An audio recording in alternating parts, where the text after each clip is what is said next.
Hey, welcome back to the Modern Farming Podcast, where we bring you insights directly from the field about food, agriculture, and the incredible environment we all live in. Hey, look, the last few weeks we've talked to some incredible educators from all over the state.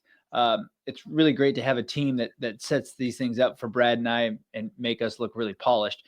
Tonight's no different. We're going to talk with Brooke Holcomb from the Independence Classical Academy in Fort Pierce, Florida. Brooke is communications, marketing, media director. She's kind of doing it all there. And we're really excited to talk to you about what's going on at the Academy, and then also kind of the things that you're working on, the things you're bringing in. And it's always fun for Brad and I to talk to people who have a background in agriculture that are now in education. So, Brooke, welcome to the show. We're really glad to have you. If you could, maybe just share with everybody a little bit about yourself and what you got going on at the Academy. Hi, guys. Thank you so much. I'm excited to join you tonight. As you said, my name is Brooke. I'm the Media Marketing and Communications Manager at ICA. And we are a small school in Fort Pierce. We do things very differently. We teach classically. We teach the way that you and I were taught in school. We do not have kids on tablets all day, every day. We're very low technology. We get the kids outside. We have outdoor education, and we teach agriculture. And we teach cursive handwriting, financial literacy, throwing it back to the way that we were taught. So it's definitely a different thing we have going on there, and I'm just so happy to be a part of it. That's incredible. You teach cursive handwriting. Yes. I don't know. I don't know if Grade. I've seen. Yeah, I don't know if I've seen any kids write in cursive in a long time. I don't know if people still write checks. I think kids just everything is like done transferred on a phone. You know, they ask mom and dad for money and it like just transfers over the phone. I remember my biggest fear as a kid was like when they told me you had to write in handwriting when you signed a check. And I was like, well, how am I ever going to do this at a bank? You know? So anyways, well, that's really impressive. Tell us a little bit about your agricultural background. I know you folks are living on a small ranch now. You're raising your son on that ranch as well. Yes, sir. So I didn't grow up in ag, but I married into ag. So my husband is fifth generation ag here in Florida. They did everything from citrus to lumber, cattle, and sod. So I married into it, and we just knew that's how we wanted to raise our son.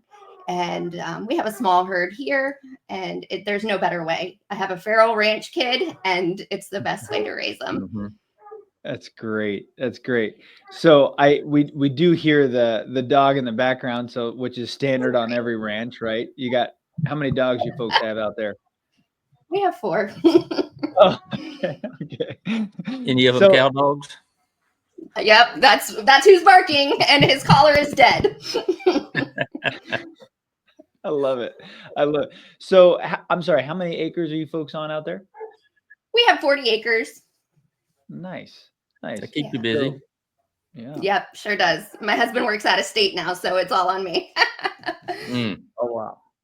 So how many head of cattle do you folks have? We have a small herd right now. We're just getting started. It's actually, we call it our son's herd. He bought them. We have 6 head right now. He has a show heifer Brahma, and then we have 5 Brangus. Awesome. So is that kind of is the Brahmas is the majority of the cows there, or? Yeah, no, we have 1 Brahma and then 5 Brangus. Oh, okay. Okay. Yeah. Awesome. Every time we go to the state fair or whatnot, we see the Brahmas and Brangus. They're really good looking cows. We always fall in love with them as well. But so tell us, how did you get to the academy from what you're doing? Were you an educator before you landed on the farm, or? Nope, I started in the medical field. I had a career in medical for quite a long time. I did organ transplant and all kinds of things. And then I took several years off to stay home with our son. And when my son started kindergarten, we toured Independence Classical Academy. And we were just blown away with how they taught and what they instill. And they teach character, and they don't have technology, and they get the kids outside. And we just were so blown away. We wanted to be a part of it. So we signed him up in kindergarten. And about a year later, the director was like, "You're here all the time. I need you." So she hired me, and it's been going great ever since. Really cool. How big is Really- that school? I guess it's a private school. No, we're a classical charter school. We're Okay. public charter. So we can take anybody. We have about 650 kids right now. We are K Wow. through 10 currently, and we're breaking ground on our upper school next door, which will be our upper students from 5th to 12th grade. So we will be at K through 12 starting next year. That's great. That's great. So the kids will stay from kindergarten until they graduate and don't have to leave school and stay Yeah. with the kind of same group of kids as well. Yeah. Yeah, that's really cool. I remember doing that when I was a kid. It seems like now you've got elementary school, middle school, high school, and you're always, I don't know, maybe it's good or bad, but it always seemed like I had to, find new friends every time I went to a new school. So it's really cool that these kids will be able to stay at one. So you're working, you do a lot of communications and marketing for the academy now, but you do have some agricultural programs currently there. Yes, so we have a school garden. We have an ag class that is going really well. Our ag teacher started the garden this year, and they're growing tomatoes and peppers and some pollinator flowers and things like that. So we are starting slowly. We are hoping to get some aquaponic systems set up with the help of the Green Gene Foundation and grow from there. We will have an ag barn on our new campus, and that is in the planning stages. So we're super excited about that as well. Wow. What will be in the barn? Is that going to be an animal barn? Yes, sir. We hope to have some space for kids that don't have the opportunity to raise animals at their home. So we have a mix of kids at our school. We have a lot of ag kids, and then we have a lot of kids that may come from low income families or just city families that don't have the opportunity to keep a pig or a steer in their yard. So we hope to provide that opportunity for kids that don't have the ability to do so. So there'll be some spots for animals. We hope to have some big aquaculture things there as well, and as well as an additional garden where the kids can learn how to grow the vegetables and then sell the vegetables with some entrepreneurial skills. Wow. Oh, very cool. That's great. Yeah. Yeah. It seems like a lot of the educators we've talked to in the last couple of weeks, Brad, everyone's trying to introduce the gardens and whatnot, which I think is so cool because these kids just don't get to do that unless they live on a small ranch or a farm. So tell us, will the kids, are these programs available to all ages? Or are they for certain classes? Like you got to enroll in an ag class or a science class? So the ag barn will be for our upper school, but we do have some ag-based after-school clubs and things like that, which get the littles involved. And then we also integrate into the curriculum, so the teachers can come out to the garden and water the plants and talk about different things depending on the grade level, how deep they're getting into things. But we have kids that have never seen a tomato plant before until they came to our school garden, which blew my mind. So it's really eye-opening when you get out there outside of your bubble, our bubble. We have tomato plants everywhere, but these kids have never seen one. So I was mind-boggled by that, and it just warmed my heart that they are learning these things. So even the kindergartners get to get out there and get their hands dirty. Yep. That's cool. Yeah, it's really and that's the cool. best age too. They're so grateful, like they're just so inquisitive and really like soaking everything in. Where I don't know, sometimes the older kids are like, "Oh, I got to go out and garden again," But so let me ask you this: what do you have coming up? I know you're working on some programs, bringing some other things into the academy. One is, are you doing it by yourself? And two, what are kind of the things on the horizon for you? So no, I'm not doing it by myself. I'm just a strong advocate for the ag program because it's where my heart lies. So I'm trying to get the word out there about what we're doing. We do hope to start an FFA program. That is our ultimate goal. We want our kids in FFA, just from everything that FFA offers, through their speech competitions and animal judging. And there's so much more than just showing animals, which is big at our school. We really want to offer that to our students. So that's our ultimate goal, is to have a successful FFA program along with the Ag Barn and really do something good for our community. Is that hard to do? Is it hard to get an FFA chapter started? From what I understand, it is a little entailed. We're looking for, we're trying to put the right people in the right place. So we need a strong go-getter that's going to be able to go and run with this and get us our FFA program going. So we're working on that now, and then the sky's the limit. Yeah. So you're a charter school, correct? Yes. And so is that state, do you get state funding, or is everything done in-house? No, we do get state funding. We get per student funding. We are sponsored by our local school district, so they do retain a portion of our funding. So we operate on about a $1,500 per student deficit compared to a regular public school. So we do everything a public school does with a lot less money. So we have about $1 million gap each year compared to a public school. So we rely heavily on donors and supporters and grants and things like that to help us make these things possible. Wow. Really is there incredible. quite the waiting list? We do. We have a wait list in every grade. Yeah, I'm sure. Yes. Yeah, most parents want this for their kids. I don't know whether the kids want it, but the parents certainly do. Exactly. So you said that you said that there's no technology. So how do you prepare kids for, the world we live in, which is dominated by these phones and these computers? How do you integrate that into a system that isn't dominated by the iPads or the laptops?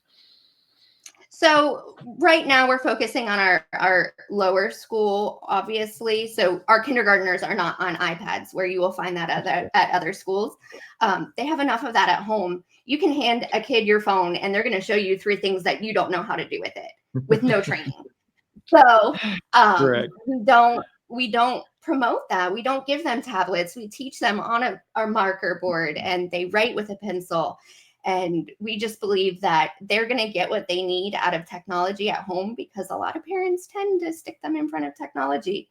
As the school grows, there will be some options, obviously, for our upper school, 9th, 10th, 11th, 12th grade, for computers and things like that. Financial literacy may have some technology involved, but our main thing is your child is not going to be on a computer all day. Your child is not going to be on an iPad all day, and your kid is not going to be watching videos all day. Our teachers are up having Socratic discussions, talking about everything they've learned and integrating our curriculum together. It's if you've never been to a classical school, I really encourage you to come see one, because it's so different than anything you've ever seen, and it's incredible.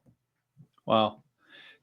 So are most of the new people coming in, is that like the reason people are coming to the school, is to get away from the constant screen time? We have a lot of parents that have similar values as myself, and maybe they're helicopter parents, and they're not liking the things that the public schools are doing. They're not liking worrying about kids coming in with weapons. They're not liking cigarettes in the bathrooms. We don't have that. We have I call it a private school for free. You're getting a private school environment. We're like a big family. Every staff member knows every kid's name. It's just different. So we have a lot of parents that are wanting to get away from that public school feel, that public school mentality, and get their kids to a safe environment, and that pushes them, that's rigorous, that's virtuous, that's excellent. And that's what we offer them. Yeah. Y'all say the Pledge of Allegiance each morning? Every morning, you bet you're behind. I love that. I figured. And there will be nobody sitting here. I promise you that. So on the FFA part, that's a huge undertaking. And then, once you're in, like, I know I've been to a lot of these larger events, the state conventions, things like that. I know what happens once you're in. It seems to be, at least on my end, it seems to be everybody is one giant family. So do you have a lot of support there at the school to bring this in? Is everybody on board and kind of got your back here? Oh yeah, that is the vision. It's been the vision. We are working every day to try to make this come to fruition. We have a lot of kids. Like my son's going into 4th grade, so he can start FFA in 6th grade. So I'm like pushing hard, and I am not the only one. We have lots of families that are very excited for what's coming, and lots of support, lots of family support, lots of staff support. Everybody's excited to see it take off. Yeah. That's great. Will be a big thing. Yeah. So how did the whole ag thing begin? I mean, the academy didn't start with, the idea of becoming an ag school, not that you're doing that per se, but how did this journey really start for you or for the academy? So I think it's the demand. So like I said, we have a lot of kids that grow up on little, farms, ranches, working cows, showing animals. We have a lot of those kids, but we also have that mix of kids that have never seen a tomato plant. So we feel like it's the perfect situation to marry the two, and they learn so much from each other. The kids from different worlds teach each other different things, and we saw the need and the desire for students to learn culture. And that's when our director, Sandy Howard, she really started to push for the ag, because she knew the demand and the opportunity that we had to join the two worlds and really do something good. Yeah. I mean, out of all the educators we've talked to, it seems like you got to have that support. So that's why I kind of asked the question is, who's backing it? And because they are huge undertakings and they require a ton of management. Once you get all these kids in, like, how do you get them to different events? How do you make sure they're signed up at the right time? There's a whole lot of, these shows that go on. I forget what they call them when they do like what are they, CTAs or something like that. The last guest we had on, there was so many events that we're like, my goodness, that takes a full-time job just to manage that. Yeah, it will be a big undertaking. That's why we're looking for exactly the right people to put in the right positions and make it perfect. Great. And there's a lot of big ag around you. I mean, there's still citrus. There's a lot of big cattle. There's farming. So I'm sure you're getting support from a lot of the parents where the kids are coming from some of those bigger operations. Yes, definitely. Yeah. So where do you see all this going? I mean, your position there, where do you see, the stacked question of, what happens in 5 years? How many kids do you folks think you'll have if you keep growing the way you are? So with the new campus, that's going to be ready in 2026, we'll have 1,500 students total from K to 12. And we hope to give them the opportunity. And if we can spark that love and interest for agriculture, even if they're not looking for a career in agriculture, it still benefits them to know where their food came from, to know the hard work that it takes, to know all of the things that we know. It's just all about opportunity. So we will be able to touch 1,500 kids with this school. And that's our goal, to make a difference. Yeah. So at the most, I mean, you got a couple of hundred kids or 100 kids graduating each year. So that's just opportunity for another 100 or 200 to come in. So can y'all grow within that, or you're just trying to grow towards grade 12 and then maybe out from there? Yeah, so there's always the possibility of an additional campus. Those are always on the table. I don't know how long that will be, but definitely possible.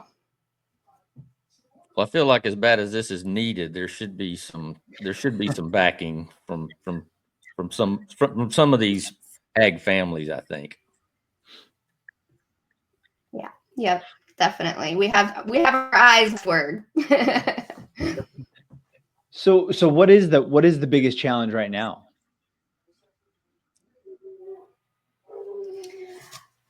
Oh my goodness. Sorry. You're Our biggest challenge right now is funding, obviously. So we do have that shortfall of compared to our public school peers. We don't have the funding that they have. So we do have to fundraise a lot. We have to seek grants. We have to find supporters in our community. So that's always a big hurdle that we have to face. Yeah. Yeah, it's always about the funding, right? It's always about how are we going to pay for everything, and then how do you build enough in the tank to, do things for the kids, get them involved in different programs, travel. I mean, just going to the convention seems to be a huge cost to all these schools, and I know some of the parents are they're paying their way to go, but it's still just a massive undertaking. So we wish you all the best there. It's I'm glad you're tied in with the Green Gene Foundation. I know Matt's extremely passionate about aquaponics, and he's probably going to do everything he can to get you what you need there. Were you involved in aquaponics before you met the Green Gene Foundation, or? Yeah, so I worked for a little while at an aquaponic farm, so I learned a lot there. It was really eye-opening. I had never had any experience with anything like that before, and it was interesting to see the opportunity that is given in a different format. You can get nutrient-dense food, not conventionally. So it was super enlightening to me to see aquaponics happen and work. And Yeah. So your experience with aquaponics was here in Florida? yes. Amazing. So how many tanks Yeah. were you managing there, or were you working with? The farm had 8 big tanks, really large tanks. They had 8 of those. Yeah. Wow. What kind of fish were you folks growing there? That was tilapia. Sure. Is that kind of the go-to fish for aquaponics? Yeah, I think so. That farm had tilapia, and I know we've talked with Matt. We've talked about tilapia, but we've also talked about redfish, which I am super excited about. That would It's a little be trickier. Yeah. awesome because our mascot is the anglers. So we would be super excited to have redfish in our aquaponic system. Yeah, that's a good meal. Yeah, I think the starter fish. I know the prettiest blueberry farm I've ever seen. It was only 5 acres, and it was all fed with tilapia water and tilapia manure to make compost. And he watered, and it was the most amazing farm I'd ever seen. And Wow. so that was a 5-acre scalable. So it's when you see that go into production, it's really cool to scale. It's amazing. That is cool. So hydroponics, you've got a garden coming in, you're working on FFA. You've already got some of the kids working in a garden, right? Yep. And Yep. you So our mentioned middle that. school, our middle Nope, school go. kids, they built the garden from the ground up. We got a load of fill, and they hauled it in from the parking lot. They brought it in buckets and wheelbarrows. And I'm always telling the kids, go outside and eat dirt, because these kids, they're so pale and they're in front of these screens and they're not outside. So it brought my heart such joy when these kids were hauling in the dirt and sweating and doing the hard work to start the garden. And then Yeah. when they actually saw the first vegetables come, it was so rewarding for me and them, their teachers, everybody. It was super rewarding and awesome. So were those raised beds or ground level beds or beds at all? Just brought in. Yeah, they're topsoil? raised beds. The Yeah. yeah. So what are you growing other than tomatoes? They have tomatoes, peppers, lots of different herbs. They have a butterfly garden. They do have some sunflowers. And that's the basic start of it. Oh, Yeah. pumpkins. My son's class planted their pumpkin experiment, so they're hoping to have pumpkins. Nice. So does anyone, are you folks year round, or are you off for the summers? We're off for the summer. We just finished up today, actually. So we'll take turns and go water over the summer and make sure it's taken care of. Yeah. Well, congratulations on your last day of school. Thank you. So are you limited as a charter school as to what you can do with what you grow? I mean, can you do anything with it? Can the kids go out there and eat it? Can you put it in the cafeteria? Can you sell it? So Yeah, they can go out and eat it. Our ag teacher actually had the kids make salsa for the first thing that they made. So that was really cool. They can eat it. They can do whatever they want with it. We can grow whatever we want. We are working on trying to get some farm to table things going at ICA. It is quite the undertaking because of all of the stipulations that the government puts on us. But we are hoping to try to get some farm to table things going in the cafeteria as well. Yeah, because we have to get the volume up. Yeah. Definitely. Increased production. Brad's always farming, right? He's always increasing production. Let's go. So, I mean, we've talked to some different other educators from other schools, and some areas, depending on where you're at, there's some challenges to do that. There's some challenges to allow the kids to eat or sell what they grow. Yeah, definitely. Which is really heartbreaking, because it's like, what's better than something that's grown out back of the cafeteria, and we don't let these kids bring it into the cafeteria to feed their peers. It's incredible. Mind-boggling.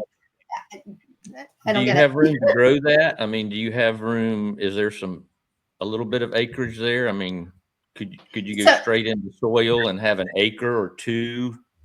I mean, could you scale it up to that size? An acre is a lot. Probably not. Yeah, we wouldn't have an extra acre. We will definitely have some more space on the new campus, but not a whole acre to devote to that, because we are going to have a field and things like that for sports and athletics.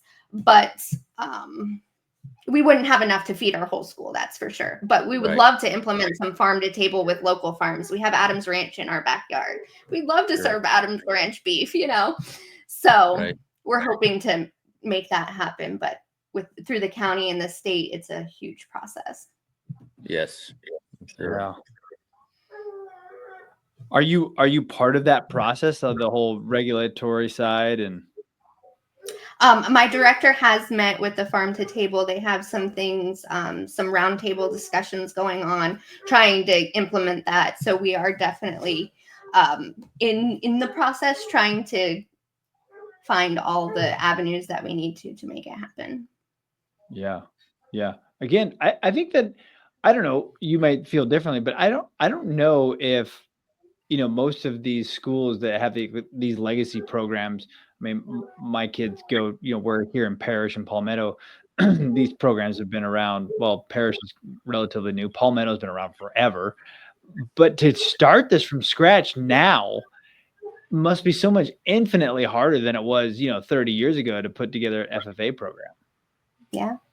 There's so many regulations and liabilities, and everything's harder these days. But that doesn't deter us. We definitely, our hearts are in the right place, and we are willing to do what it takes to make it happen. Yeah, regulation is the key word there. It seems like it just gets buried. I mean, again, the fact that some of these kids can't grow and eat what they grow in the garden it's so weird to me. It's so backwards. But nonetheless, I'm glad you folks are starting these programs. I know, everybody we talk to and every educator we talk to, even people. We had a couple of folks from Dakin Dairy on a couple of weeks ago, and those ladies were telling us how many kids come through the program that have never seen a cow. Matter of fact, Brad, I think they told us about some adults that weren't sure, if chocolate milk came from the brown cows. And that was a legitimate question that someone had, that an adult had. So it's not just the kids. Hopefully some of these programs turn to the adults.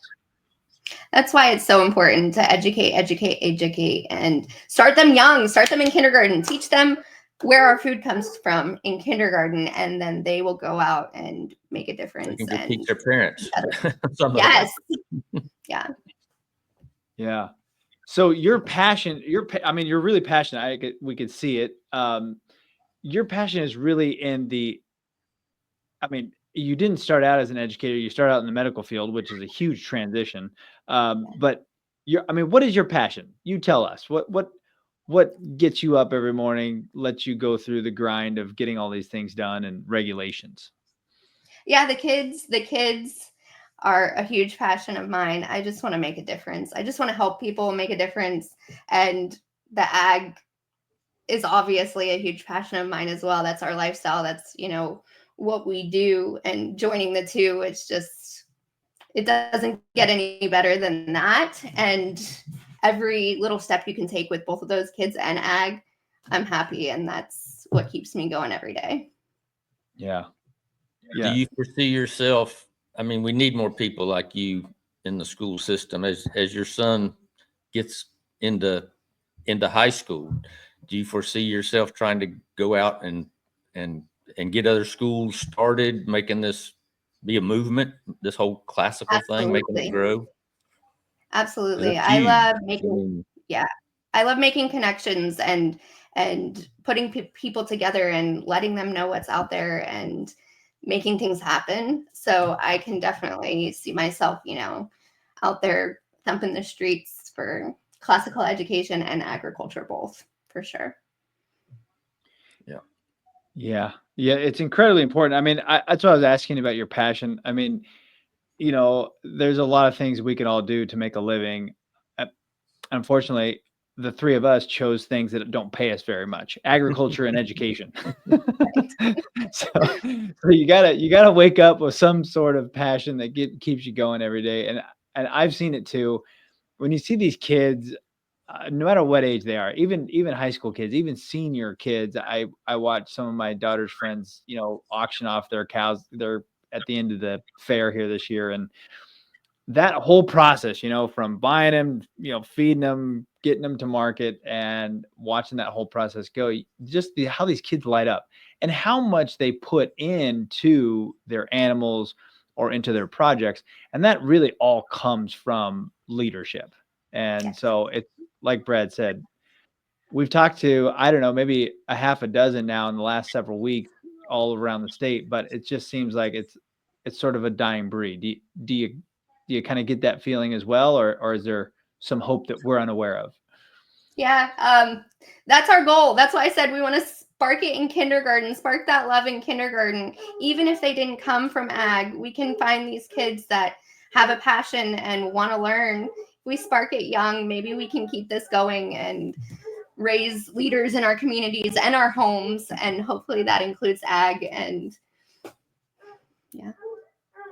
Yeah. that leads to so many other things. I mean, if you're anything to do with gardening or farming or agriculture, that just extends into everything else in the trade world and the management world. That's just a good base for anything. Absolutely. Absolutely. Yeah. And as much as we talk about it here in Florida, every day I see an old citrus farm being zoned or planned for a new housing track. And I can't believe we're still growing like that as fast as we are. But I know citrus is in trouble here in the state, but just agriculture in general in the United States is in a little bit of trouble. So the real challenge is, where's the next generation of farmers going to come from? And it's going to come from schools like the academy and a lot of the other instructors that we've talked to the last several weeks that have a passion themselves, that build into these kids that can take it on after high school and into college, and then come back to the farm or back to the community at least. So, Brooke, we really appreciate you being on. We know that you're extremely busy being an educator, your last day of school, and you're running a farm. So we do appreciate you making time and sharing your story about the Independence Classical Academy.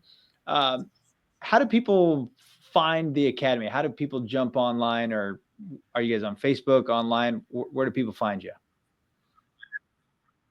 Yeah, definitely. Our website is icacharter.org and our Facebook is Independence Classical Academy. We are on both. We'd love for people to come check us out and see what we have going on. Yeah, well, great. And best of luck to everything you guys are doing. I think you're doing an incredible job. I know the Green Gene Foundation is working with you folks and trying to get what you need on the aquaponics side. But, we have a huge group of listeners from all over the globe. So I know people will be checking out your website, certainly your Facebook page.